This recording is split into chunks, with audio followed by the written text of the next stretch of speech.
Just gonna do a quick intro because I know it's been a while since I've filmed a video. So I fully plan on making videos again. It's just been like a tough process trying to figure out what type of videos do I want to make, you know? So that's what you're gonna see today is kind of the direction I want to go in. I want to do more true crime videos, more commentary style videos and things like that, and a lot less focus on just talking about makeup products. So if that sounds good to you, please press that subscribe button. My name's Allie, and you can follow me on Instagram at Allie Raybans. So yeah, we're gonna go ahead and get started. I'm trying to decide if I should wear glasses. I think I should wear my glasses because I'm gonna be looking at a screen. It's gonna be a lot. Let me figure myself out. To be honest, I'm a little nervous to do this video because while I think it's an important topic, I also think that it could bring a lot of people to my channel that I don't necessarily want. But I'm not going to worry about it because I think that this topic is far too important to just ignore. So for timestamps, I am going to discuss things in sections. So please feel free to use timestamps if you're not interested in certain things. But yeah, let's go ahead and get started. So this video is about the news that recently came out about the overturning of Roe versus Wade. So I wanted to talk about why I feel like this is important and what, if you can hear my fridge, I'm sorry, it is what it is. But what led to this and what could come after this. I want to start by saying that I feel like people on the left side of things have seen this coming for a really long time.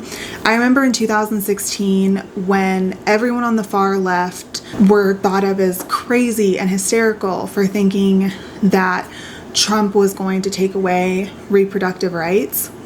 And I remember hearing a lot of people say, like, this is the beginning of the end of abortion rights for women and people that have uteruses. They called it all a scare tactic and really tried to get people to think that we were crazy for thinking that. And yet in 2022, Roe v. Wade has all but been overturned and has been confirmed that it will be overturned this summer, according to that draft that leaked in May. The repeal of this decision does not outright ban abortion in all 50 states. However, it leaves the decision up to the states, making it mostly illegal in a great portion of the United States. None of this is a surprise to us. It was shocking to see.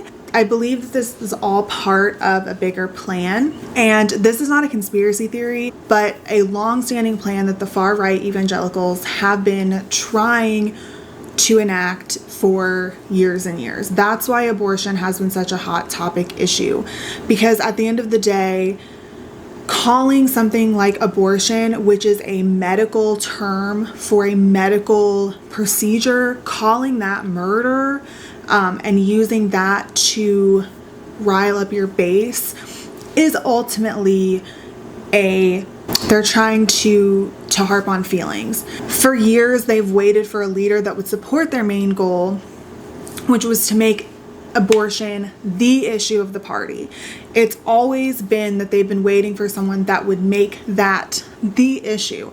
It's why commonplace people constantly talk about abortion. It's why it's constantly talked about in ethics and morality classes, and why many politicians have steered the conversation onto other things like the economy, like even LGBT rights, climate change, all these other issues. They've always tried to steer the conversation away, both right and left. They wanted someone who would fall right into that plan, and for them, that person ended up being Donald Trump in 2012 or what year was that? 2016? It feels like a million years ago.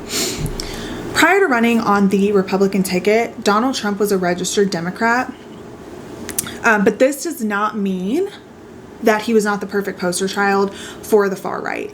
And I'm calling it the far right as opposed to the Republican Party. I'm going to try to avoid talking about the Republican Party as the far right because I feel as if many of these issues that we're going to talk about are not issues of the Republican Party, but of the far right conservative evangelical party, which I don't know if I will end up talking about this in this video or maybe another video, but I firmly believe that eventually there will be a three-party system because I know that many traditional Republicans are fed up with many of the issues that have been brought up by the far right. As we saw, this worked.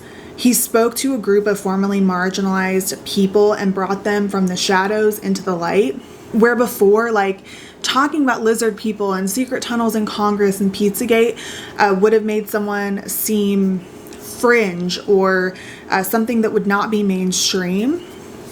It is now discussed as fact, not just among commonplace people, but among people within our governments.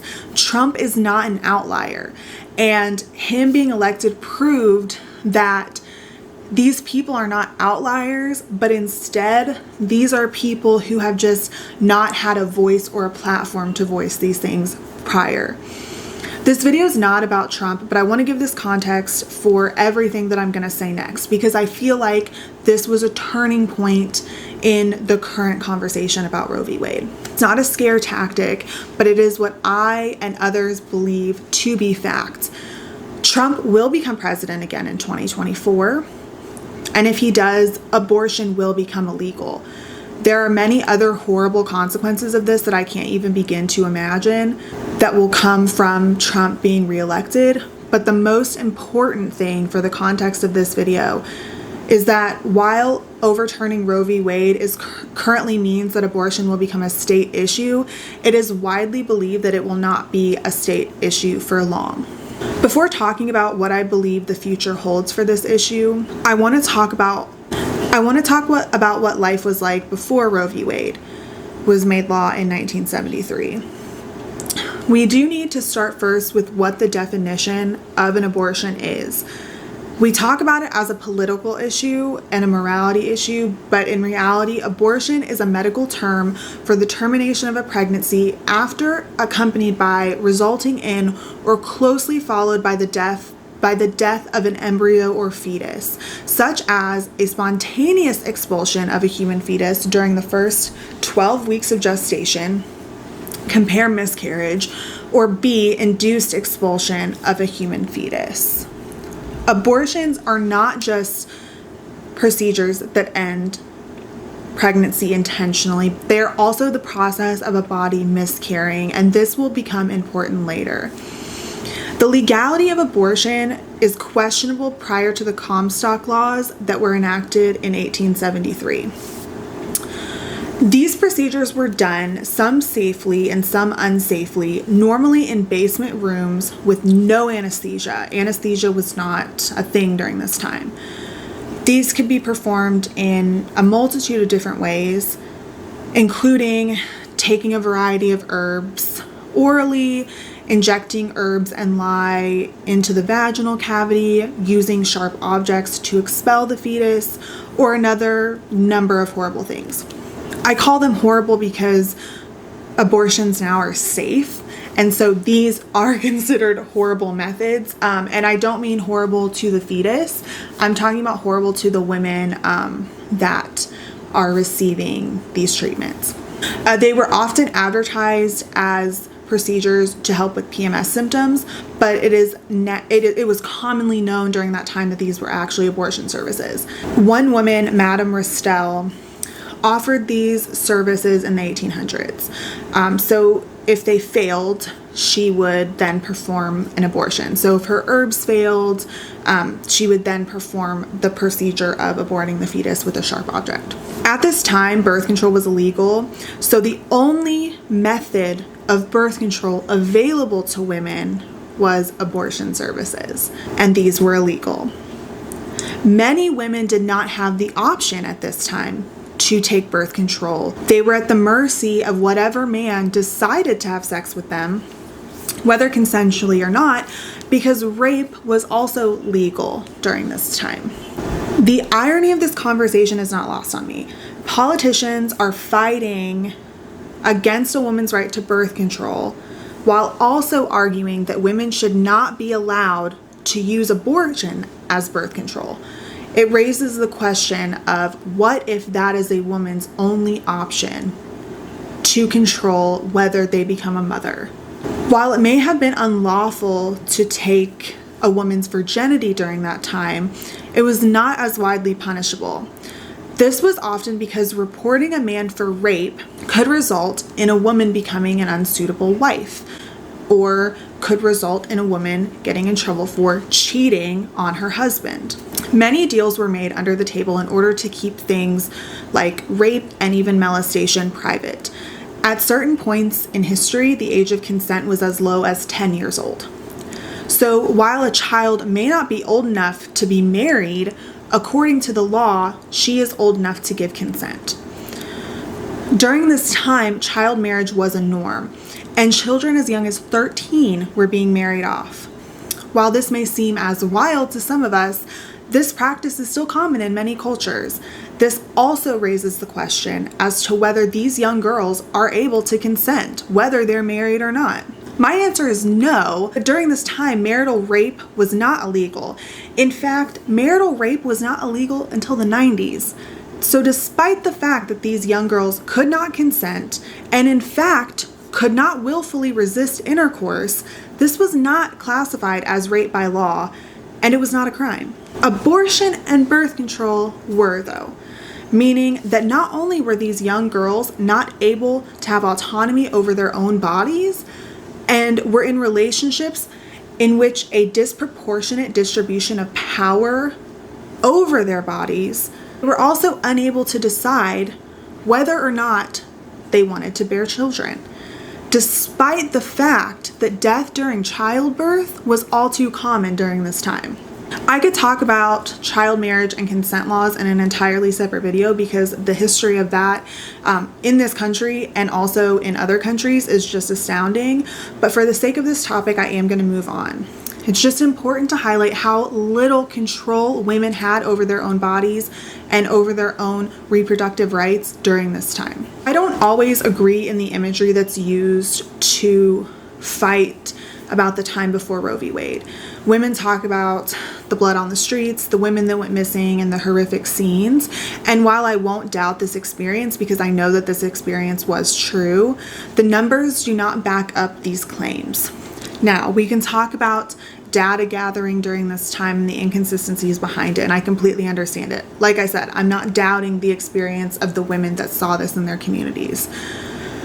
But the fact of the matter is, there are things that are worse than death, and forcing birth in a world like the English and American 1800s and even early 1900s, where plagues, poor hygiene, poverty, child labor, child marriage, abuse, etc. were all commonplace, is a fate that to some could be seen worse than death. In the fight between the birth control and the abortion movement, some politicians don't even talk about morality. They just avoid the topic of morality altogether. These conversations definitely take up the bulk of the argument, but there is a select group of people that feels as if the sanctity of Roe v. Wade comes into question because of the questionable ways in which Margaret Sanger achieved the bulk of her success. It is impossible to talk about reproductive rights without talking about Sanger. She opened the first birth control clinic and then was jailed for it.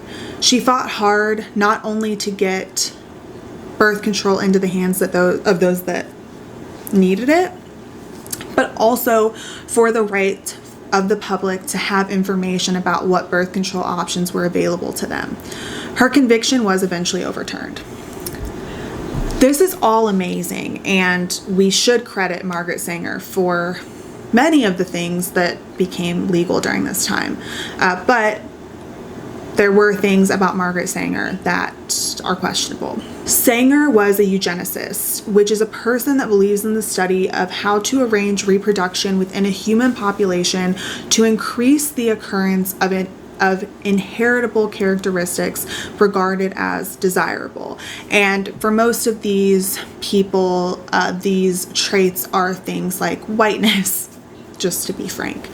This led to Sanger pushing birth control clinics to be opened up in low-income, predominantly Black and brown neighborhoods, Not because she felt as if they needed it the most, but because she felt as if birth control is nothing more or less than the facilitation of the process of weeding out the unfit and of preventing the birth of defectives. Okay, great. In her 80s, Sanger teamed up with John Rock and Gregory Pincushion to develop the first birth control in 1953. This was great. It would give women options, finally, except for the fact that it was tested on psychiatric patients and on the poor women of Puerto Rico who are still suffering from the effects of these experiments today. They did this without specifically explaining the risks of these pills. Bailey Sarian did a great analysis of this in one of her Dark History podcast episodes about the history of birth control, and I recommend checking that out. Now, while something good came from this, all of this is awful. However, politicians would have us believe that this specifically undermines the entire movement, despite the fact that many common laws have stemmed from incredibly problematic beginnings. Research and experiments have been taken from Black men and women for centuries and then used to create medical treatments and laws. Yet, the only ones we are discussing are birth control and Roe v. Wade. What about the Tuskegee syphilis study? What about the fact that workplace OSHA laws stem from people quite literally dying at work? What about the fact that the suffragette movement was strictly for white women, no Black women allowed? I could go on, but these things do not undermine the results. It is simply something we have to acknowledge and use to further expand laws and healthcare into the Black community in an ethical way. I think the real controversy about Roe v. Wade is the one that we've not discussed enough. In fact, I've rarely heard anyone discuss Norma McCorvey since the overturning of Roe v. Wade. Norma was the pseudonym for Jane Roe, the plaintiff in Roe v. Wade. I don't want to get too deep into Norma's past, but the basics of her life is that she definitely struggled. She herself sought out abortions despite the fact that living in Texas did not afford her the right to those services. She has several on-record instances of lying, and she seemed to be someone that could be easily manipulated. She was poor, so she became the perfect target for anti-abortion activists.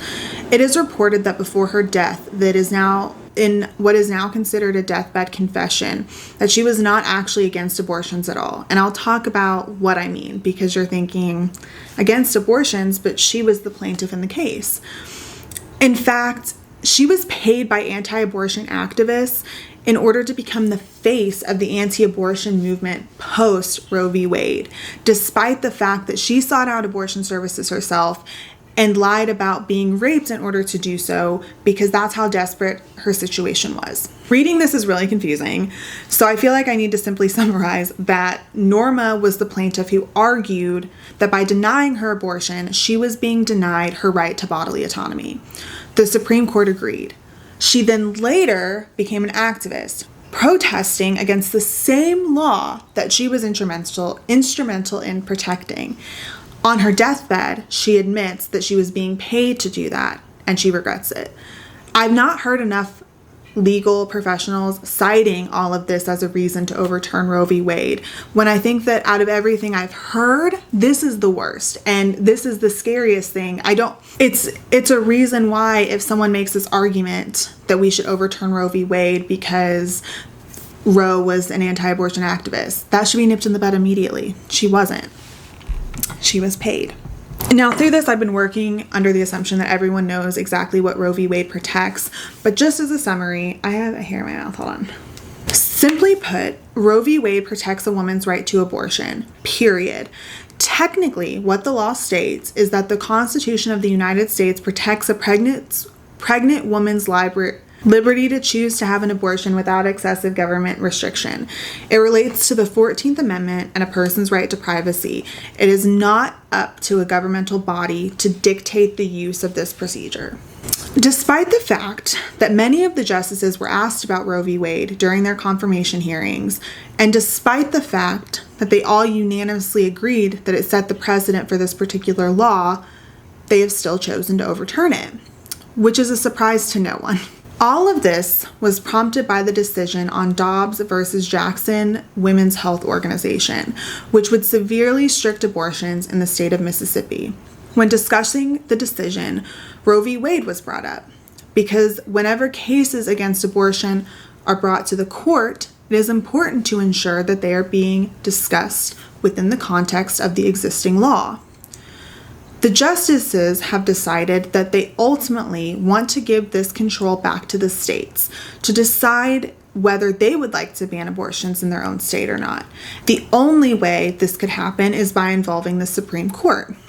It would no longer be attached to the Constitution and the right to choose according to that.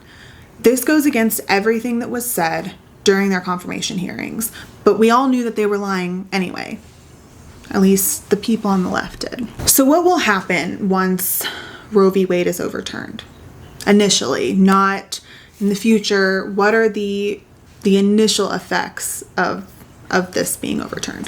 The first catastrophe will be trigger laws that will go into effect, and the previous laws that were on the books before Roe v. Wade that became inactive once Roe v. Wade was put into law. They will become active once again once Roe v. Wade is overturned. States with trigger laws include Alabama, Arizona, Arkansas, Idaho, Kentucky, Louisiana, Michigan, Mississippi, Missouri, North Carolina, North Dakota, Oklahoma, South Dakota, Tennessee, Texas, Utah, West Virginia, Wisconsin, and Wyoming. Now, some of these states are working to rewrite some of these laws and codify, even some places are trying to codify reproductive right laws. Iowa, Ohio, and South Carolina have trigger laws that are ready to go into effect once Roe v. Wade is overturned. And Florida, Indiana, Montana, and Nebraska have already discussed going forward with banning abortion once Roe v. Wade is overturned. Once these bans happen, abortion access will be non-existent in much of the Midwest and the South. This means that women who cannot get to places where abortions are available will either be forced to give birth or have unsafe abortions. This will disproportionately affect the Black community, who are often still segregated within their communities and continue to be marginalized and stigmatized. This will not only restrict their abortion access, but Black women already have the highest mortality rates during childbirth, and it is bound to go up as more and more women are forced to give birth. This does not even scratch the surface of how difficult it will be in states like Texas if they pass laws that will allow private citizens to sue people who go out of state for abortions. Now, all of this is if abortion itself doesn't become illegal. Without the constitutional protection, this could lead to a future president to make these procedures legal. What's stopping them? Now, remember earlier when I discussed miscarriages and how this would become relevant later? There have already been cases of women who have been arrested for manslaughter or even murder after having a miscarriage, which, as we know, is considered the expulsion of a fetus involuntarily, which is also defined as an abortion. The bulk of these cases have been Black women, which is not surprising considering what we know about the legal system. Marsha Jones was indicted for the manslaughter of her fetus after she miscarried after she was shot. Because the person that had shot her said that they were acting in self-defense, the prosecutor decided that she was acting negligently, which warranted a manslaughter charge. These charges were later dropped after outrage, but with states like Alabama considering a fetus a person, instances like this will be seen more and more frequently, especially if abortion is made illegal. Remember how I said abortions can also be involuntary? If abortions are made illegal, This will mean that reported miscarriages will become investigated because these politicians don't look at abortion as a medical issue, except in this instance. These laws are considered loophole laws because technically no one can get arrested for miscarrying their baby. This would also make something like stillbirths, which is miscarriage after 20 weeks, subject to investigation. There have been cases where women have given birth at home to an already dead baby and have been arrested for concealing a birth or concealing a death, abuse of a corpse, among other crimes that come with prison sentences and a criminal record. And we all know what happens when someone has a criminal record. They can no longer vote. So what's next? What's next? What law is next? If laws that have set precedent can be overturned at the drop of a hat, what's next? This has led to so many conversations, and first and foremost, there has already been discussions about taking away Plan B and birth control. In some states, if a fetus is considered a person at conception, what does that mean for Plan B? What does this mean for HIPAA laws when politicians are threatening to dox private citizens who are assisting with organizations that raise funds to provide abortion care? What does this mean for the bill in 1956 that made it legal for non-married women to obtain birth control? What does it mean for ectopic pregnancies, which are non-viable? What does it mean for IVF? This is also raising the question of what the Supreme Court is going to go after next, and if it's able to overrule a 50-year ruling at the drop of a hat. Many fear that this means it will be just as easy for the Supreme Court to overturn gay marriage. If gay marriage nulls existing marriages, this will put the status of adopted children at risk, the ability for couples to obtain health insurance, the ability for couples to see their loved ones in the hospital, among other devastating consequences. It has already been difficult for gay couples to adopt children, but this will be further complicated by these laws. And furthermore, many couples use things like IVF to conceive or surrogacy. What does that mean for these procedures if abortion gets overturned? So I want to give some hope in this because I feel like everything I've talked about has been pretty hopeless. So the question is, what can we do? If it's going to be overturned and Trump is going to become president, what can we do? First of all, vote. And I don't mean just vote for the presidential elections. I'm talking vote all the way down to your local elections, because here's what happens. Some of these state attorneys, some of these judges that you're electing can eventually go on to become these judges that sit on the high seats. And these are lifetime terms. So vote for ones that align with your beliefs. These are also the same ones at the state level who will be ruling on state Supreme Court decisions. And if abortion is left to the states to decide, vote in people that you trust to make the correct decisions for us. Not just you, for us, collectively. I know we all hate the two-party system, but there is a different fight going on right now. And that fight is to protect not only reproductive rights, but all of the rights that we've worked so hard to get over the years. We've seen the consequences of a throwaway or a third-party vote. And while generally I feel as if your vote is personal to you, we cannot let this happen again.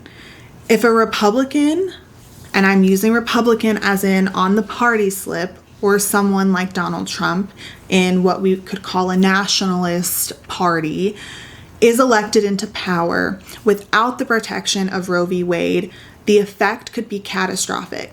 The other thing you can do is protest, write to your local leaders, specifically aim to sway the middle voters and the middle of the aisle politicians who aren't sure. Show them what you want so that they can fulfill the will of their constituents. They work for us at the end of the day. And if we don't like what they're doing, we need to vote them out. Make phone calls, donate money to abortion activist groups, volunteer. There's so much that you can do. When I wanted, and I I know that the 2016 election is controversial, but I wanted Bernie Sanders to win, and I went door to door campaigning and canvassing for him. But when he didn't win, I voted for Hillary Clinton, and I continued to campaign and canvass for her because I did not want to see the consequences of Donald Trump being elected president. And I plan to do the same thing in this next election. Whether I like Joe Biden or not, he is the best option we have for making sure that Trump is not reelected. I want you to leave this video with the hope that we, all of us, can create change. There are so many organizations that are rallying the troops and preparing for the absolute worst. They're raising money, they're advocating, they're seeking volunteers who are willing to help. If you're pro-life, or if you consider yourself pro-life watching this video, please consider the effect of abortion outside of a morality issue. Are you willing to lose your life to an unviable baby who is probably already dead inside of you? What if you have other children that need you? What about them? What about their lives? If you cannot get pregnant and you're pro-life, thinking about IVF, overturning Roe v. Wade could severely limit your choice to do that. Don't let politicians make the decision between two lives and who has to die while giving birth. We are one of the only developing countries with this high of a childbirth fatality rate. We do not have free health care. We do not have nationwide free daycare. We do not have options, and we do not have nationwide maternity and paternity leave. And being pro-birth is going to do nothing to help that. We don't even have comprehensive sex education in schools. If you care about the lives of children, you need to vote to protect them. Vote out child abusers and pedophiles. Vote out people who don't support lunch in schools, free health care for children, all of that. Vote out people who don't support sex education, which could ultimately save the lives of these fetuses that you are putting above living human beings. And if you are unwilling to do any of this, ask yourself, is this really about the lives of children? Or are you too blindly self-righteous to see what the real issue is here? Are you pro-life or are you pro-forced birth? There are two sides, and it's time to choose. Thank you so much for watching.